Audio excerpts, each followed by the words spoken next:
बाबासाहेबांच्या पाठीशी खंबीरपणे रमाई होती, म्हणून बाबासाहेब जग जिंकू शकले. एवढीशी रमा, बाबासाहेब 13 वर्षाचे, 9 वर्षाची रमा, कदाचित त्या रमाला विचारलं असतं, रमा तू 9 कोटी दलितांची आई होणार आहेस, ती रमा कदाचित खुदकन असली असती. अरे ज्या रमाईला पाहून हिमालयही चुकला आणि सुख जेव्हा दारी आलं तेव्हा भीम माझा रमाईलाच मुकला, भीम माझा रमाईलाच मुकला. कारण रमाई म्हणजे मातृत्व, रमाई म्हणजे दातृत्व, रमाई म्हणजे कर्तृत्व, रमाई म्हणजे स्वाभिमान. ह्या रमाईचं पुन्हा एकदा आपल्यासमोर अप्रतिम असं गीत सादर करण्याकरिता येत आहेत आशाताई कोटावळे. एकदा जोरदार टाळ्याचा कडकडाट.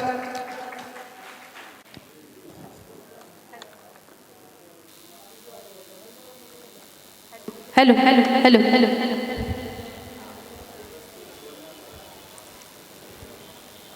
प्रथम सर्वांना जय भीम. आशा कोठावळेचं मी गाणं सादर करते, रमाई दुधावरची साय पाही.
नव